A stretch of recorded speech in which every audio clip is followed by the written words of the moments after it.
Later from the 934. So.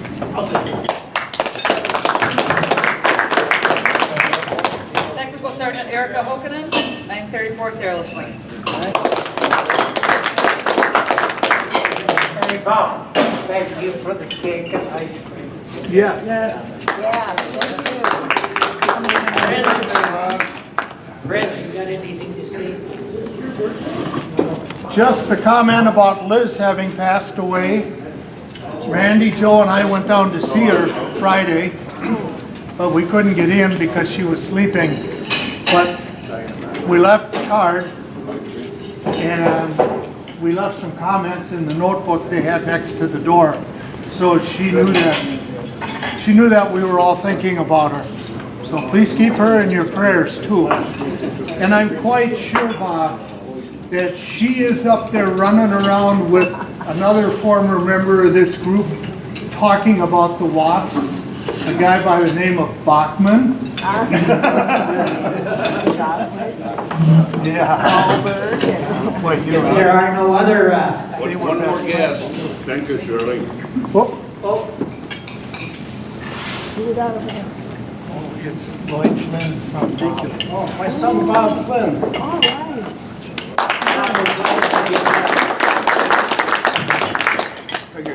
and I think our Marine friend has something up his sleeve. He always has something. Usually do. Yes.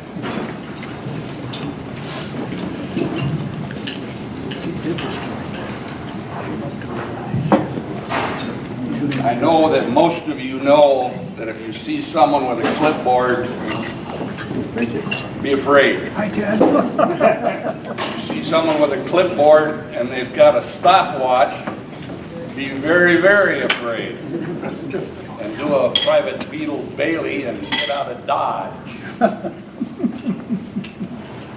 We're going to have some fun today. First of all, I'm going to ask Colonel Polashek, do I pronounce that correctly? Close enough. Next Sergeant Hokkanen, Close enough. come forward.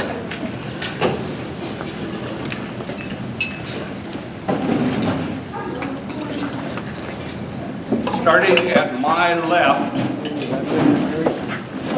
Glenn and fellas in the far corner, be ready, because we're going to move down the line in this direction, come back up over here, pivot on Captain Flynn, and come down this table. What I want you to do is to, when I say a war, and I'll try to do it in sequence, that you identify with that war and what you did in that war. And if you were not in that war, but you were attached to it by blood, let's hear about that too. So, Mike, for example, is sounding off. Let's start with this table here, World War II. Name? Duty? Paratrooper. Table number 2, World War II.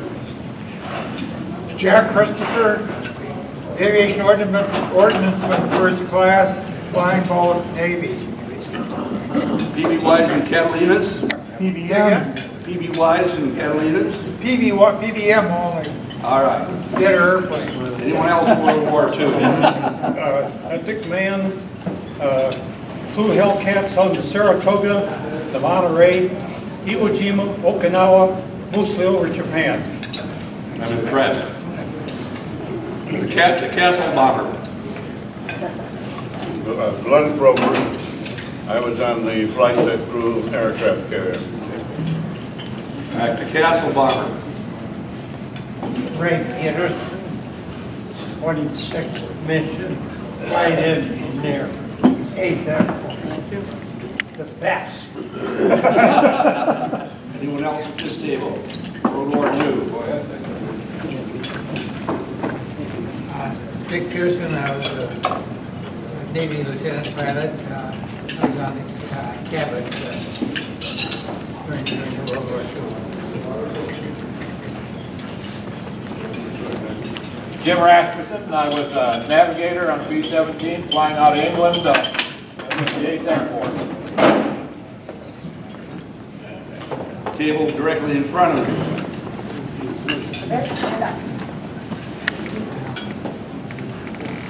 Vince Parker, tail gunner, B-17, Italy, and of the 10-man crew, 5 of my guys got Purple Hearts, 5 got the DSC, and the navigator got 2 soldiers medals, which is a very high award to save someone on the ground. The reason that I didn't get wounded, I was hiding in the tail. World War II. We're still going on World War II. I have a cousin who was killed in World War II. All right. Mike? Well, my father was in the 5th Air Force, B-24 bomber, gunner, 27 missions. Over to Captain Flynn, World War II.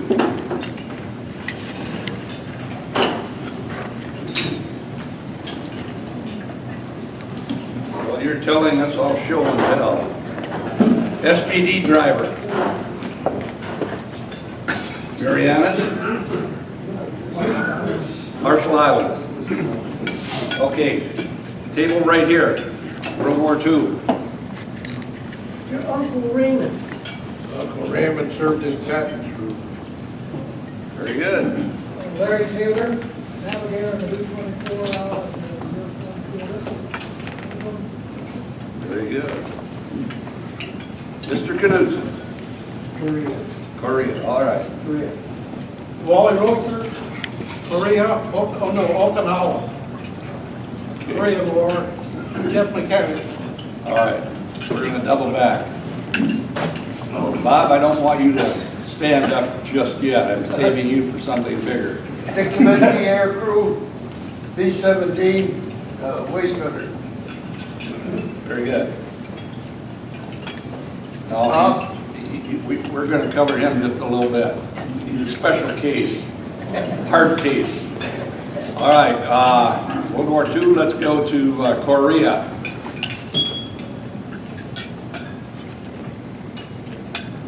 I had 2 uncles that were in the Korean War. Yeah. For the U.S. Army. All right. Korea, 2 years at headquarters, Georgia, office job, 52 to 55. Very good. Korea. Gene Kretschmer, United States Army Corps of the Engineers. If I told you what I did, it was highly classified, I'd have to kill you. I was part of a cartographic team making maps of all over the world, including some of those places we were on the coast. We're still on Korea. My father, John Sparrow, was a captain at the time of Korea. He was also in World War II, field artillery. Started with Minnesota National Guard in 1933 and activated Sea Force. He invented the rangefinder for javelins. Very good. I know we've got an interim over here between wars. Mike. I was in between Korea and Vietnam. I was a petty officer, 2nd class on a destroyer, electrician's mate. My dad was in World War II, USS Maryland battleship. Joel Olson, I was in the Air Force, Morocco all the way to Japan, both air defense and SAC in 36s. Yeah, we covered Korea. I'm going to slip. Thank you, Air Defense Command. All right. I'm going to slip one in here. I got in 54, right at the end of the Korean War, and stayed in until 68. And I was in Alaska, I was in Korea, I was in Hawaii, several other places around the U.S. Very good. We covered Korea. I'm going to slip one to you. Indochina. Indochina wasn't a war. It was between wars. The end of the French in Indochina, when they got it hard at the Dien Bien Phu, and before the separation of the 2 countries, and we sent MAG troops in, and that was part of my job. Let's go to, as LBJ would say, Vietnam. Yeah, Lou Martin, retired Air Force Lieutenant Colonel, I flew 169 combat missions in Vietnam. During the Tet Offensive, I was flying 133. During the Tet Offensive, I flew almost 203 hours in 30 days. Very good. We're still moving on. We got 9. Steve Marks, I was in Caisson overflyer here. B-52s. I was jet engine mechanic. Flew over Caisson during the siege and probably been able to help out more. Civilian mechanic, scavenge airplane, Vietnam. Sky Raider. Skyraider pilot in Vietnam. I was on the Constellation and the Ranger, and I successfully maneuvered my Skyraider under the Uldrich Bridge through a secret passage. How many landings? Air Material Command, first San Francisco Air Material District, second Site Activation Task Force, Titan 1 ICBM for SAC. A historical side note, we forgot something. Captain Flynn, after he flew in the SPDs, he came back to Minneapolis, upgraded to the Corsairs, and I'm here to tell you that Captain Flynn was one of those pilots that was responsible for bombing the hell out of the Red Lake area. Everybody else, Captain Flynn. This table. Going once, going twice. All right, let's jump to the rest of the wars. Let's go to the next big group after Vietnam. Anybody from any of those sections? Gulf War I, Gulf War II. Put your hand up higher than that. I wasn't actually in combat, but I was at the headquarters staff at Hickams during Gulf War. Okay. My cousin flew chopper over in Egypt for Gulf Wars. Medevac.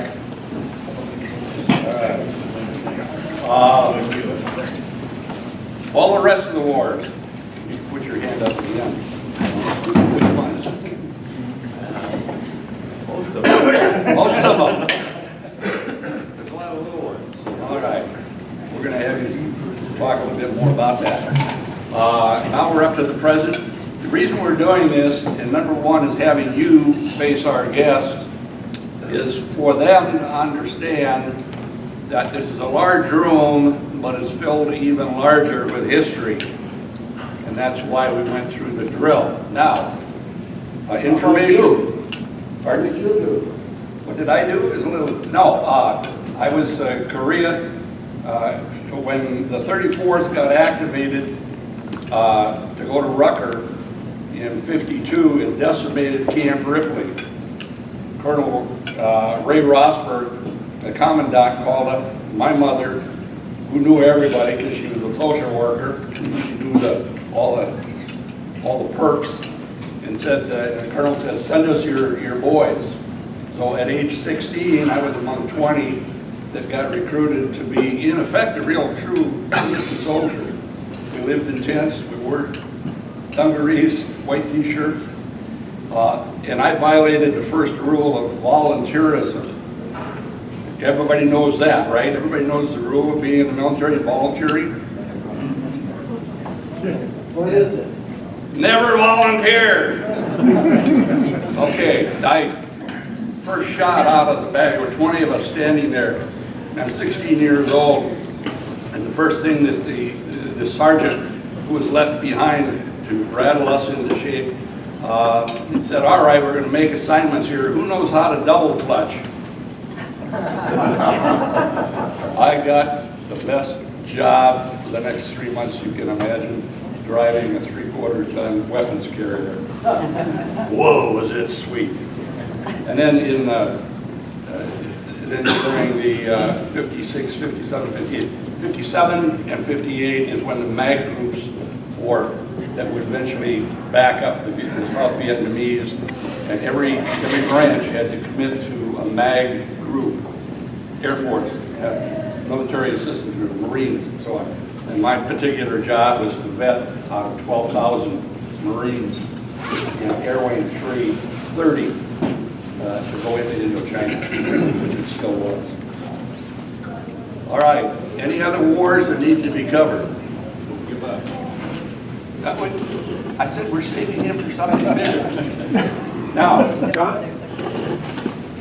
My son was in Iraq at the beginning of the war. He was in the Marines, Lloyd's grandson, and then he also did a tour in Afghanistan. Very good. Now we have some information from headquarters. Captain Mojica informs me that the colonel is prepared to speak as requested, and his name originates from blank. Czechoslovakia. Some people get offended by that now. It hasn't been Czechoslovakia in quite a while, but Eastern Europe.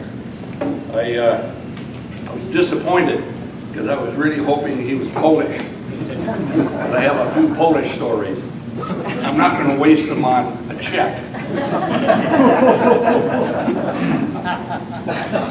Now, we have a young lady standing before us, and would you repeat in your own words your last name, or rank, first name? Technical Sergeant Erica Hokkanen. That's easy. Okay, and tell us a little bit about where you're from, how you got to be standing here to the left of the colonel, and what you do at 934. Well, I'm standing here because they asked me to come to lunch today. That's what I'm saying. Ask for orders. Correct. I grew up in Maple Grove, so Minneapolis is my hometown as well. Joined the Air Force active duty in 2002. My reason for joining was because of September 11th, 2001. I became an F-16 crew chief. Best job, in my opinion, that I've ever had, being a maintainer of a fighter jet. I went to Kunsan, Korea for a year. Then I was based on the sunny beaches of Eglin for the next 6 years. I separated active duty and moved home to Minnesota. I joined the reserves in 2009, so I've been at the 934th Airlift Wing ever since. My job over there is an aerial porter, which means I load cargo on the heavies, C-130s, C-17s, C-5s, etc. But most recently, I've taken a full-time job on base for the last 2 years, training new recruits and preparing them to go to basic training. So kind of like a drill sergeant, I don't get to wear the cool hat, so I don't get to call myself a drill sergeant, but that is essentially what I'm doing with these new troops that we have coming in Minneapolis. So that is also one of the best jobs I've ever had in the military. I love getting to see the troops come in on day one. You know, they have no clue, don't even know how to say their name. And then they come back to the base after they've gone through tech training and they're ready to go out and be the future of the Air Force. So, and I really did end up here today because the colonel was nice enough to ask me to join him for lunch and speak to all of you. So that's my story. I'm sticking to it. I did deploy to Kuwait in 2011 for Operation Enduring Freedom. And I was disappointed in her because I thought that Hokkanen was her maiden name. You are actually Norwegian. Norwegian. She then said, I know a lot about the Finns because I'm obviously married to a Finn. So I said, well, we're going to have a little quizzy. And so I gave her a clue up front and she kind of stumbled with it, but let's try it again. What does Sitsu mean? I'm going to say shit. All right. Well, you grade her on it. Sitsu is the Finnish word. If you want to abbreviate it down into one word, it's guts.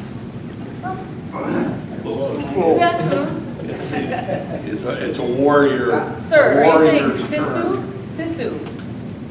Did you hear about the mermaid who committed suicide when she found out she was half fin? Say that again?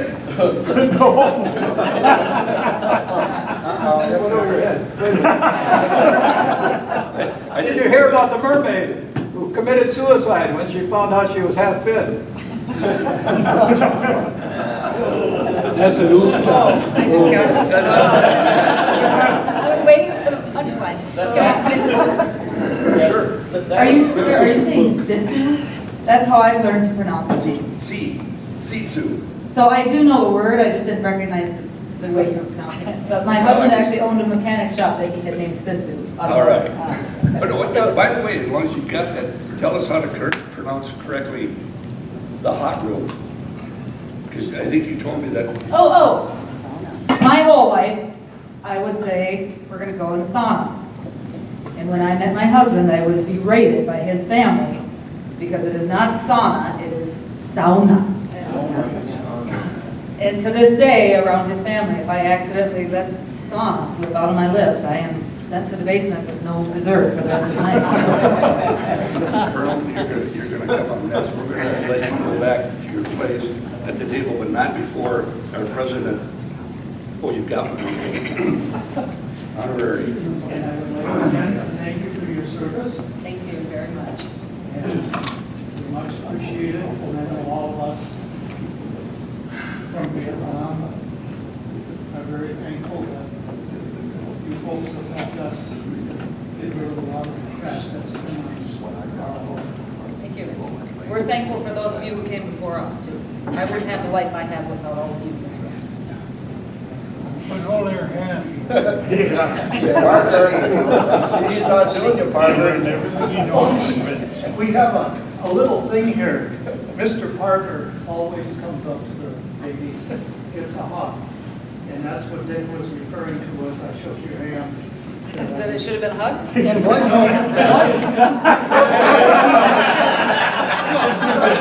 Well, thanks, folks, I gotta go.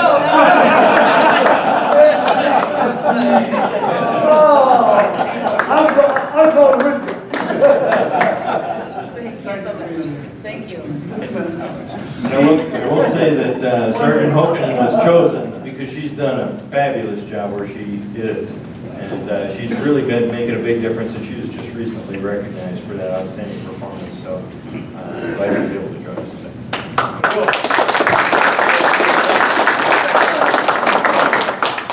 Now, Vince, you kind of walked into a trap that Steve set for you, and I was going to save this for another meeting. I don't need a hug, by the way.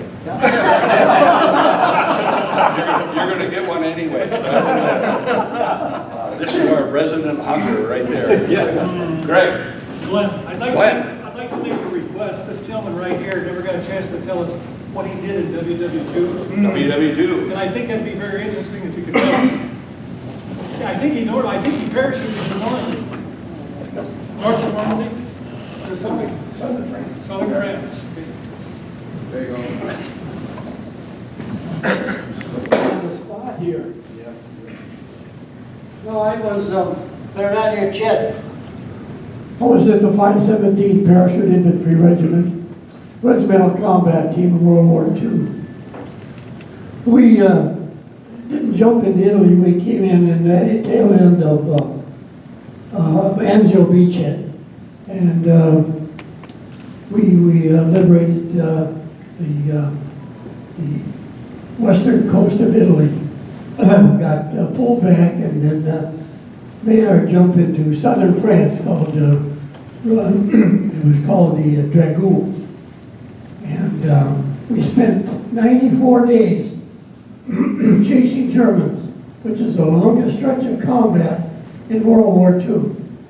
And I was wounded in Italy, and a German threw a grenade at me. And it was just a small wound in the hand. I didn't get wounded in that 94 days, but we got pulled back and then went up into trade for Japan, which is in a field near Paris. But while we were there, von Rundstedt made us break through into Belgium. And at that time we got reorganized and got new weapons and pulled us right into a battle in the Bulge. That's where I got my second wound. And that pretty much put me out of commission. And I woke up in England, and for 4 months I was in a hospital. And they wouldn't put me in combat anymore, but put me in the 8th Air Force. And I was in a unit there. my outfit then was the 31st Statistical Control Unit. They kept track of the 8th Air Force record. And I worked with a bunch of WACs, which was pretty nice. And I was also the chief driver for the 8th Air Force Base Commander. And until I got my, what do you call it, to go home, came home on the, oh golly, what was that called? That, I can't think of that ship I came back on, but anyway, that was the end of my career. Thanks, Alan. And we heard that Vince served with the 15th in Italy, and he claims that he never made it over to England. I'm not so sure he's telling us the truth. But anyway, if I could pronounce it in Italian, I would, but I can't. So I'm going to tell you what happened very quickly is that in Italy, he originated the phrase, somehow it slipped its way over to England and became one of the most popular phrases to come out of World War II. Are you ready, Vince? No. Stand by for a ram. Goes like this. Overpaid, oversexed, and over here. Now you learned something about history. I didn't want to come home. All right, we're going to move right along. And I know people are still looking at me wondering what we're going to do with Bob. And Bob is going to get his comeuppance after the Colonel speaks. And the Colonel, we're going to ask you to be prepared to do some heavy talking about what the 934th mission is. But I'm going to whistle through some of his credentials very quickly because I know he's not going to bring them up. Iowa. Young man's from Iowa. I'm going to pick out the big ones here. Air War College has an MBA, Strategic Leadership, Western Governors University, Salt Lake City. Advanced Joint Professional Military Education, Joint Forces Staff College, Norfolk. Jump down. Now we jump down through the assignments. Operations Officer, 78th Air Refueling Squadron. Deputy Commander, 514th Operations. And we know he's the President Commander of the 934th. What we don't know yet, but I'm going to tell you, is that number one, he's a command pilot. Flight hours, 5,800, of which 500 are combat. Now, this is where I would ask Randy to stay, because you've got a lot of hours, but I'm here to tell you that Randy, who slips out because I don't know why he slips out, he never eats here. But anyway, my understanding is that Randy has about 30,000 hours just in taxi time. I'll tell him when I see him on Saturday. All right. Aircraft flown, T-37, T-38, C-130, A, E, H, KC, 10A, and KC-135R. Major awards, and I'm not easily impressed, but Meritorious Service Medal with 2 oak leaf clusters, Air Medal with 2 oak leaf clusters, Aerial Achievement Medal with 2 oak leaf clusters, Air Force Commendation Medal, Air Force Achievement Medal with oak leaf cluster. I have a hunch there could be more oak leaf clusters coming down the line. All right. Now, your mission, now that I've given everyone the background, is to tell us in your own words, what is the mission of the 934th?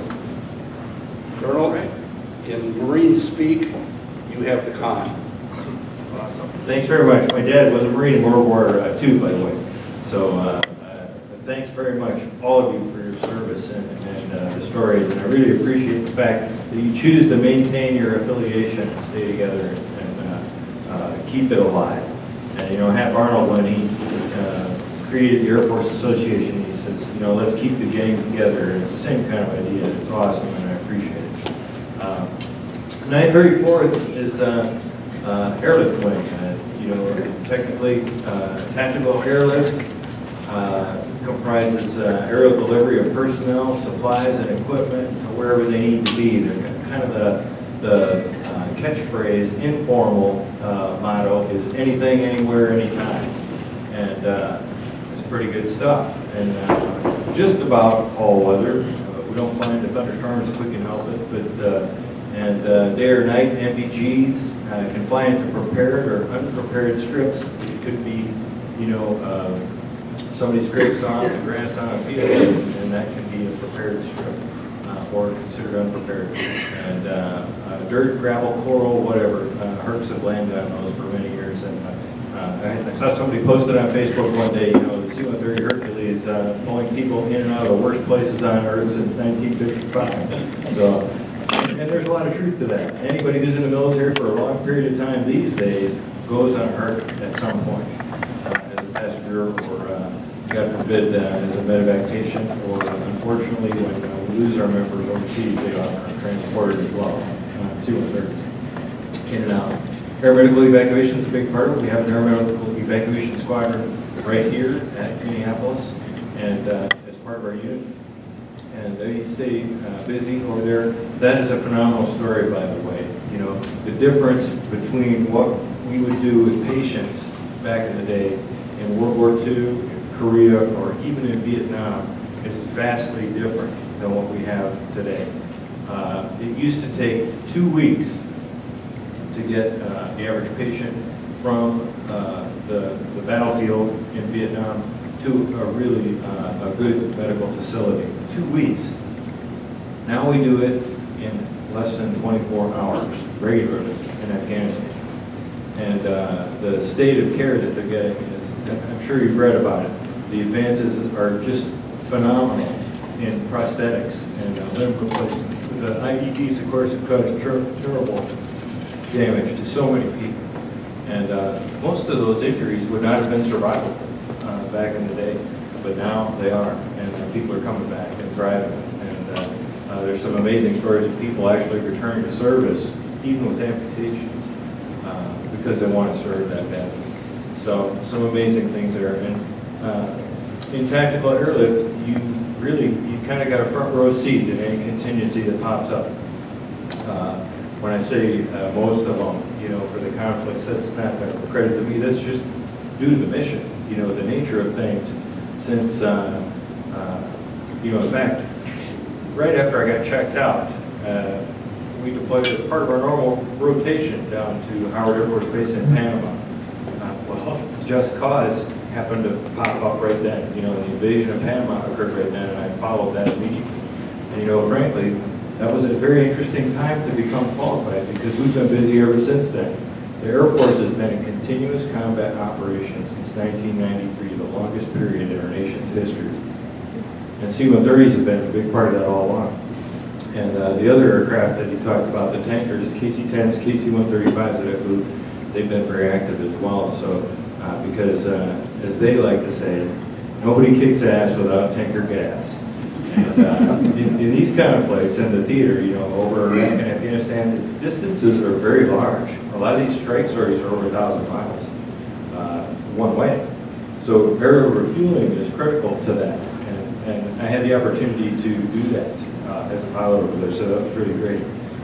Incidentally, if you haven't seen it, I've seen it a number of times, so you probably have too, but did you ever see the picture of the mom with the little boy, and the little boy says, had just said something to her, and she responds, well, son, you know, he had said, Mommy, I want to be a pilot when I grow up. And she said, well, son, you can't do both.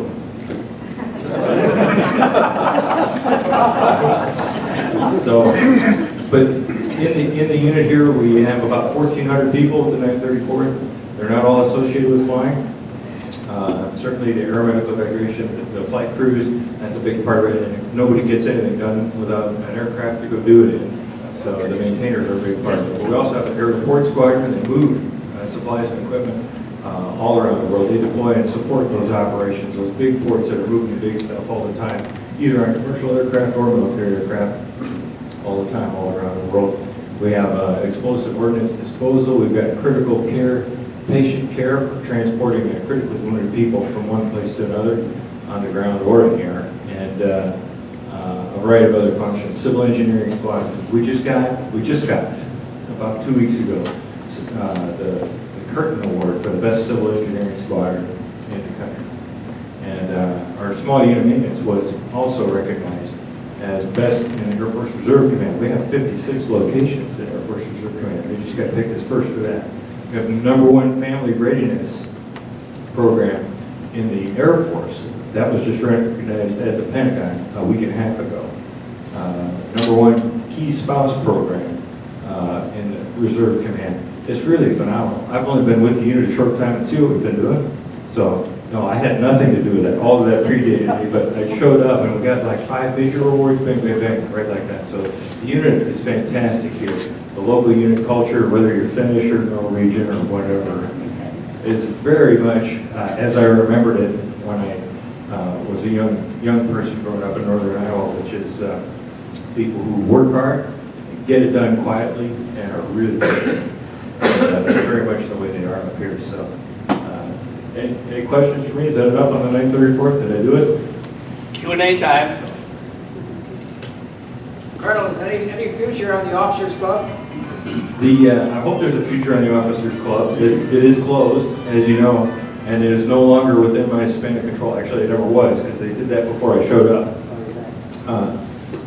What happens with that is it gets turned over to the Air Force, and the property goes through a series of reviews and offerings to first other Air Force agencies, other DoD agencies, other federal users, and then ultimately open to other people to find proposed uses for the land and infrastructure.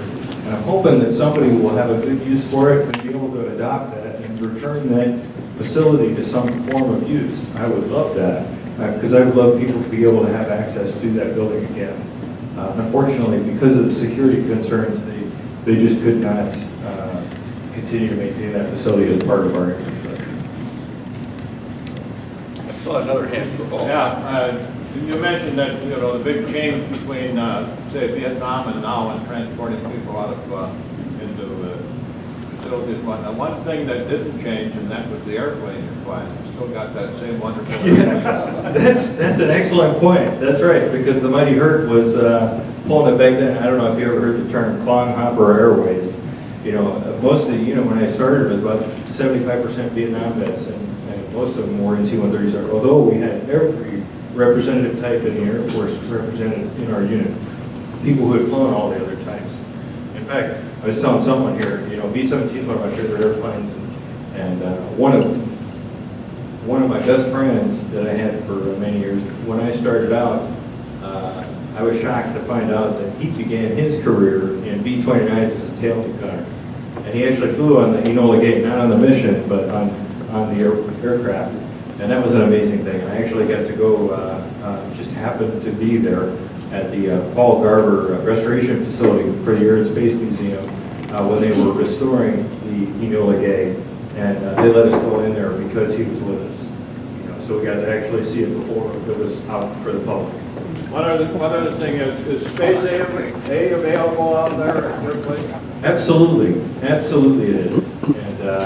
And great benefit. What's it? It's in my building. Yeah, in her building where she works on every day. So, yep. What building is that? It's a passenger terminal building. Don't tell them. Don't tell them. Question over here. Yeah, any of you went on the C-130, remember 10, 12 years ago? Our group got to go on the C-130, was on just a routine flight up to Duluth and back, and that was really a thrill. So if you ever have space that you can take a few minutes to get, you'd love to do that. Anybody remember that? Yeah, you know, because of budget constraints under sequestration, they put a really severe limit on us for a long time for all of those kind of activities, whether it be air shows or civic events or even just flying people around and even really frankly, we fly only about half as much as we used to, sadly, and that's driven by budget dollars. But that is starting to open up a little bit again. And in fact, last year at my last base, we actually had an air show with 220,000 people there, and it was a great event. So I'm hoping some of that will come back, because that's very important to us, to have good relationships with the community, to let the taxpayers know what they're paying for. You ought to be able to see, you ought to be able to participate in it. One thing I would tell you too, yep, C-130s, same airplanes, but the ones we're flying were made in the 1990s. They're much newer and very, very different. We have a lot of sophisticated equipment on these aircraft that we didn't used to have on the 30s. I had talked with a young lady from your place who was a navigator, and she was lamenting. She says, "We hope you never get the J's because they don't need navigators." That's right. Yeah, it's a trade-off. You know, the J's are the current ones that are coming out of the factory, but they don't have a full crew anymore. So they're dependent on automation for some of those things. And here's a little piece of trivia for you. The person who planned the very first combat airdrop missions for C-130Js, that's me. So. Greg? I just read in the Air Force Times where it cost about $160,000 per flying hour to fly a C-130. Yeah, you know, there are official Air Force numbers for that, and I don't know what they are. That doesn't sound right to me, but you know what? Depending on who calculates it, you can calculate it a lot of different ways.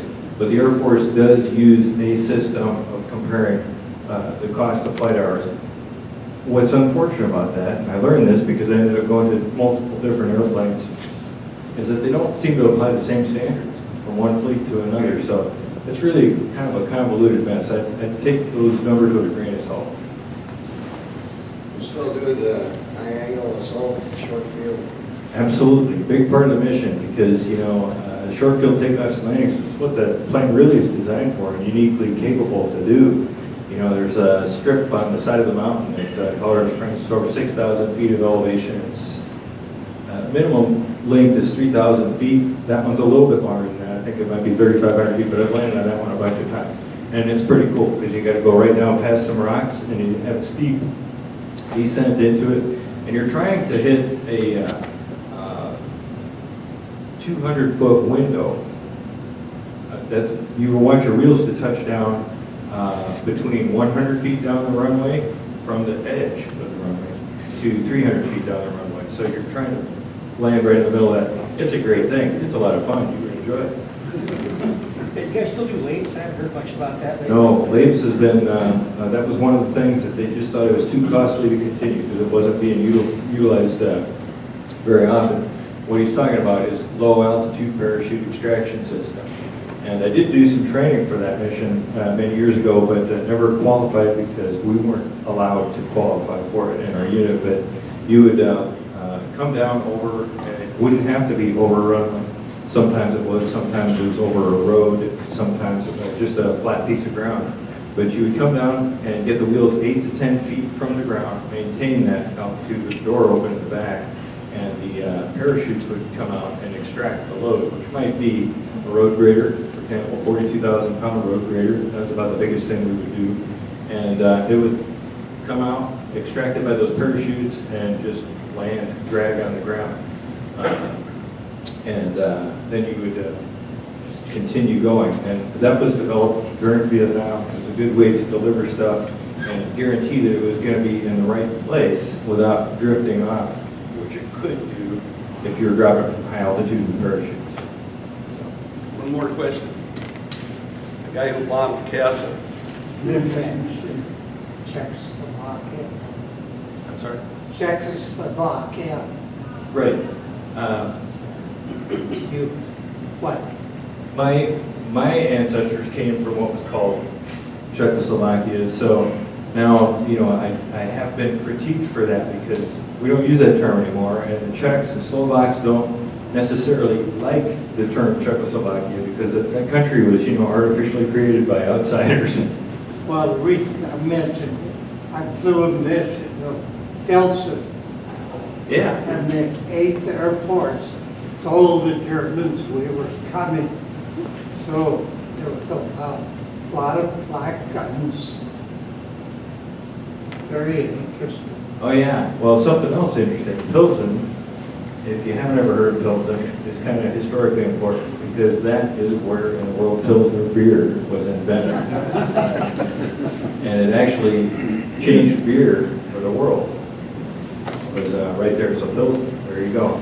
And it's not all lead and flak and everything, so it's good stuff there too. As long as you people have opened up the check door, I'm going to go through it. Did you hear him make that statement that they don't fly in known turbulence? Isn't that what you said? We don't fly into thunderstorms on purpose. Okay. Don't go away because you're flying an old beat up Antonov prop and you're the pilot in PIC. I'm the co-pilot. And we haven't been paying a lot of attention to what's out front. And so all of a sudden there's this black stuff that's going all the way up to the ionosphere. You look at me and you give one of these shots. I'm the co-pilot. I look at you and I give one of these shots. You reach over and flip off the auto and say to the co-pilot, I'm going to do a 360 and get the hell out of here. You got to think on that one a little bit. Now, the check door is still open, and I'm here to tell you that there are two things about the Colonel. Number one, he is automatically now listen carefully, a closet kolache eater. Oh no, I'm out. Kolaches are awesome. Okay.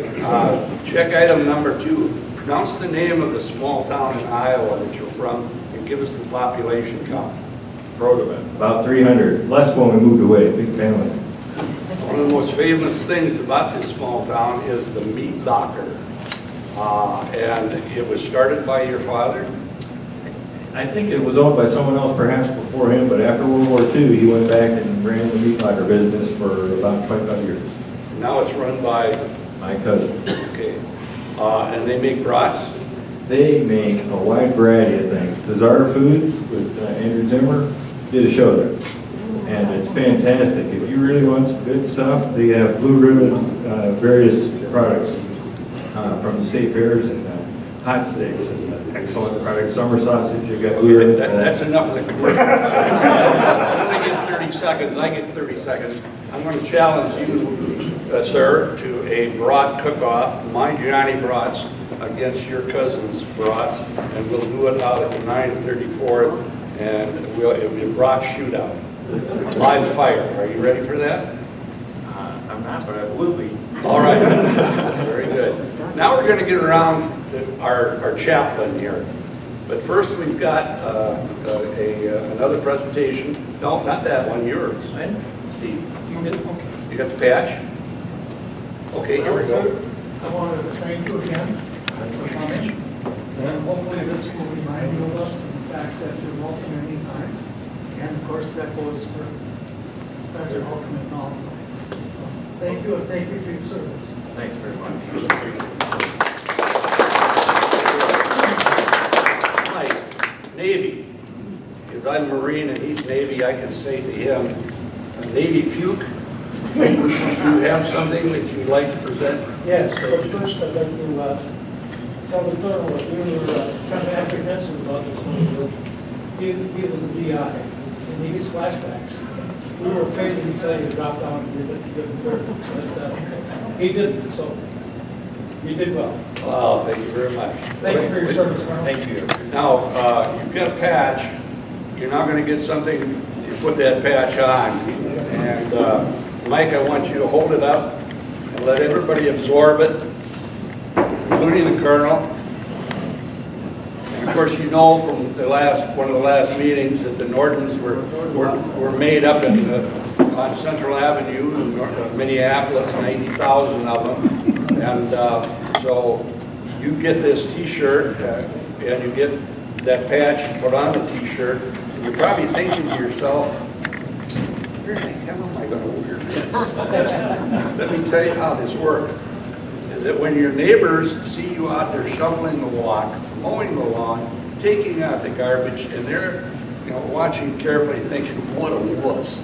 He's a full colonel, and you wear that. And I'm here to tell you, nobody's going to give you any credit.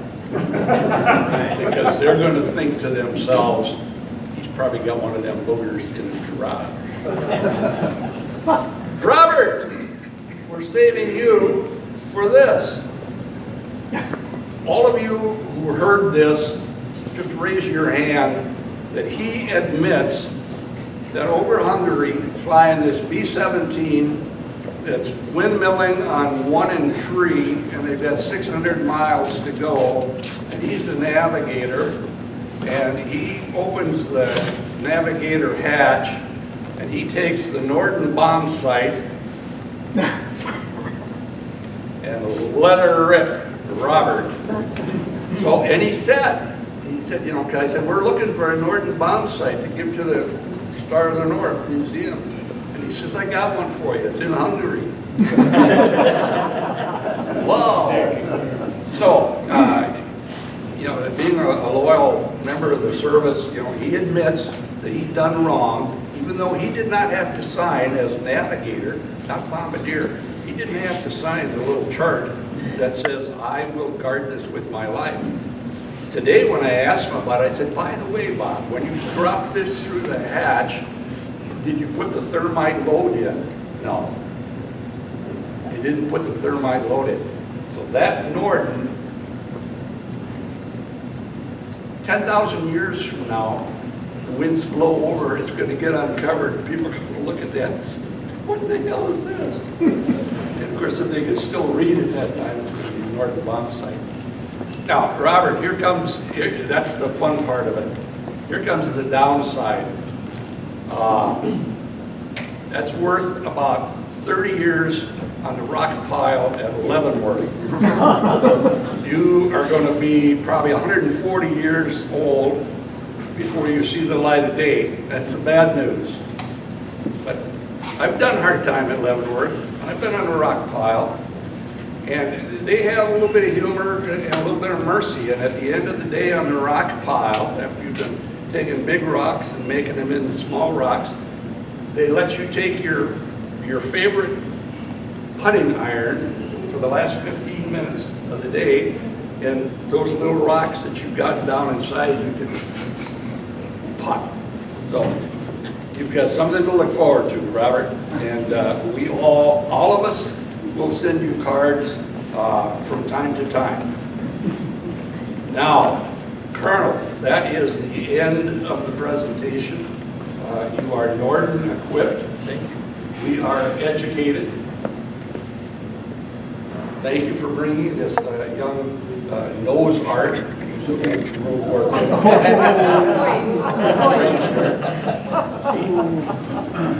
By the way, people, that's Whiskey Pete. And that little iron spar, that little aluminum spar there, that's from Whiskey Pete. And I just brought that out because we're getting ready to make that into a much better presentation, and it's going to be auctioned off. And part of the proceeds will go out to recover an Air Force B-25 that went down in the Minneapolis River in 1956. So I'm going to ask all of you to, in a joint clap and hoorah, for the tech sergeant and the colonel. Let's hear it for them.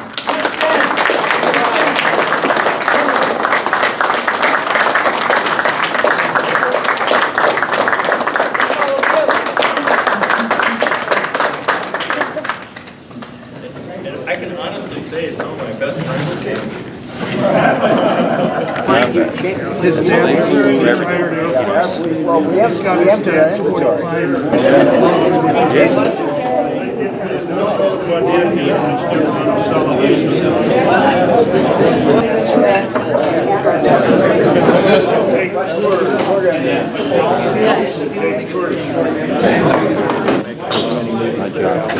Uh-huh.